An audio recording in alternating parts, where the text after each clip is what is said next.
So now it's actually time to introduce something called many-to-many fields. One of the things you might have been wondering is if the video is on the playlist model and the video can actually get a list of things back, right? So inside of the video, we made that get playlist IDs. This is actually a list of IDs, which we could actually get the entire list of instances as well. So why did I even put the video then here and not the other way around? In other words, why don't I put the playlist on the video? Well, actually, what happens then is then the video can't have multiple playlists.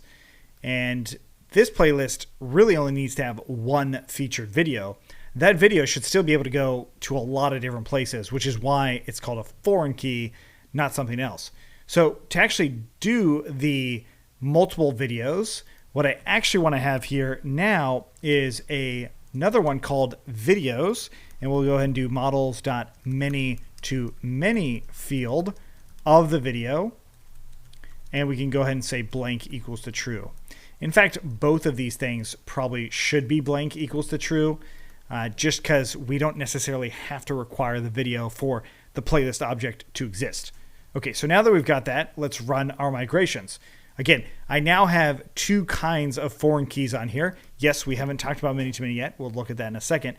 But the idea is that this is a foreign key and this is a foreign key. They're both referencing the video itself. They're both referencing the exact same model. So let's go ahead and run python manage.py, make migrations, and I get this error, right? So what's happening here is because of the idea of that reverse relation. Right, so when we were doing those shell commands, we saw the reverse relationship happen from the video side.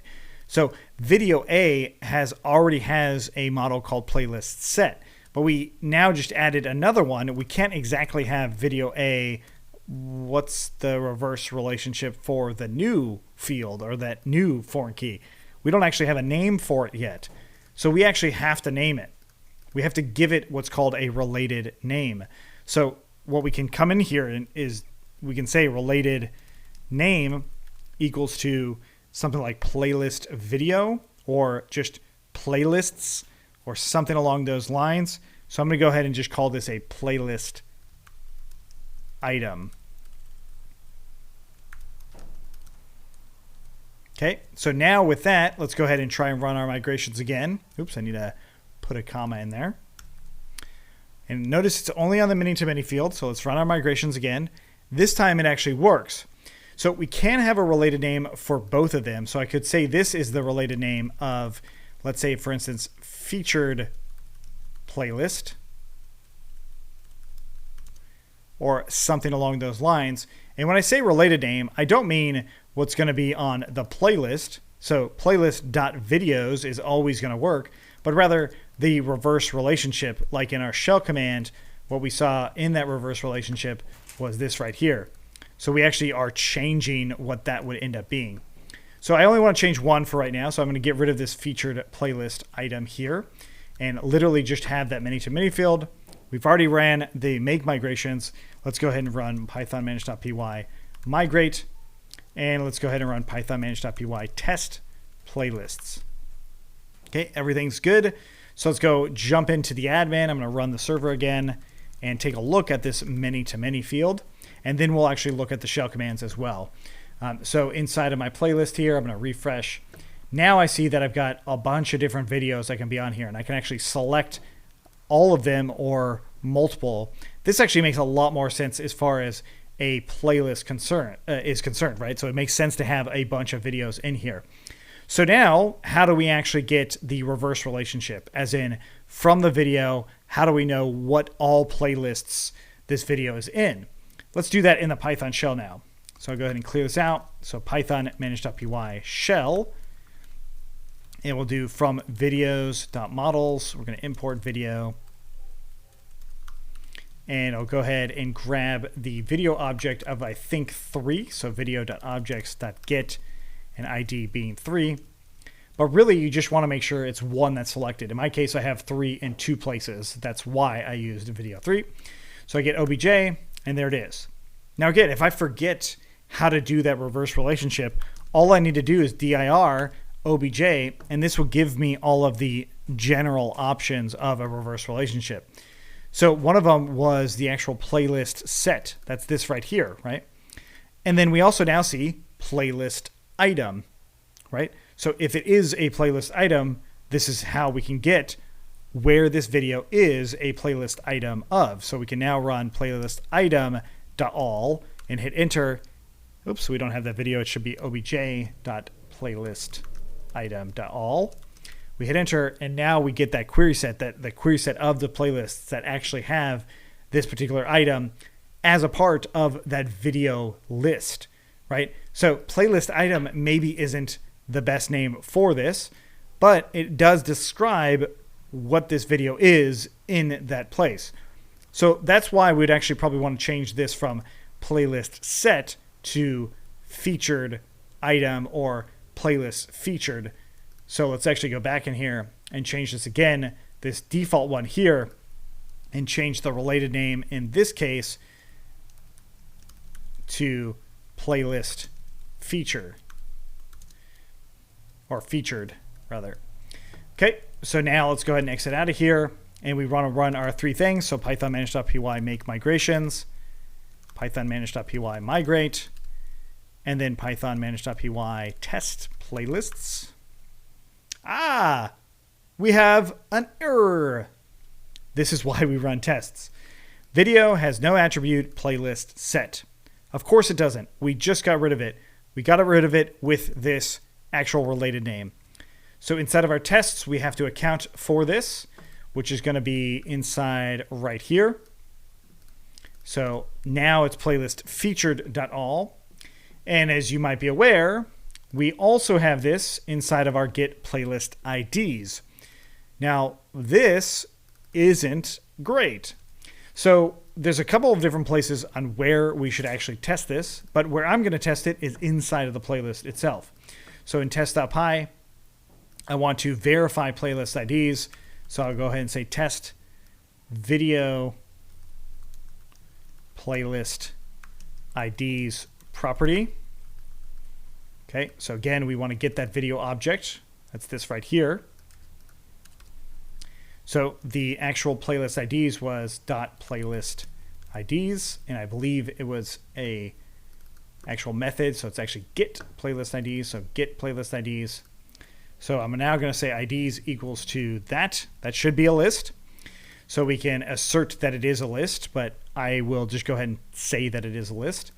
And I could also do the actual IDs equals to, well, the playlist.objects.filter video equals to the self.video a.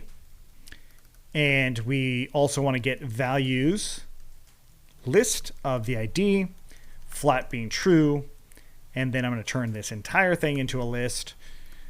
There we go. And IDs and actual IDs. Now let's run this again.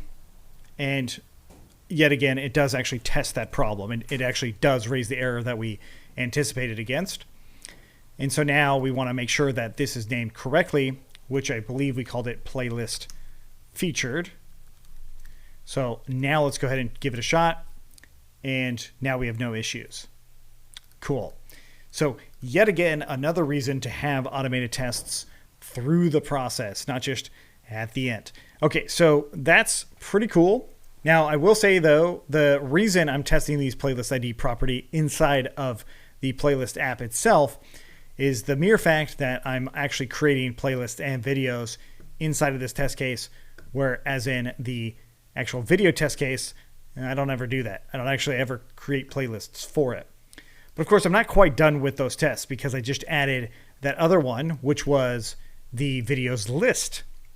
So I can also do a few more videos. So let's do video A, and B, and C. And add those ones in here as well. So you already are probably noticing, hey, this is getting a little too much going on here. So that means that I can come in here and say create videos of self and do something a little bit more like that. And then we'll just run self.createVideos. And now this is just self.videoA and self.videoA. And then videos, we can actually add videos in here. So we go do videos, and let's do self.videoA, self.videoB, and self.videoC.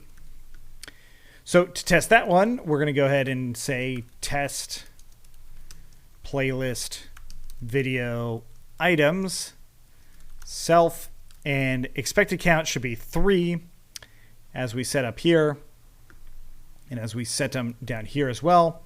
So I'm going to go ahead and say the object B. So the actual count will be self.objectB.videos.all.count parentheses, and then we want to do self.assert equal count and 3. Let's run it again. We got a unique constraint found on videos video. So naturally, we can't create the same video IDs here, or the video embed ID, because we made that as a unique constraint. So let's fix that. Run it again. And now we can't direct assignment to the forward side of many-to-many is prohibited. Use videos.set instead. So yeah, this is where many-to-many starts to get a little cumbersome on how we actually go about doing it. But it's actually not too bad. So to do this, we just cut this out here. And first off, we create the object itself. And then we do obj b.videos.set. And then we set the videos that we want in there. And then just obj b.save and self.objb equals to obj b. So we save that and we run it. And now we have no issues. Okay. So this means that using .set is actually declaring all the videos we want in there, which this actually can be a query set. So another way to think about this is to comment that out and just go ahead and say videos equals to video, or actually let's call this VQS equals to video.objects.all. And yet again, we only created 3, so it's only going to keep those 3. And we can now set it with that query set and pass that directly in there. And so this, again, will also give me the exact same thing, exact same value. But now what's inside of these video objects is one single query set of items.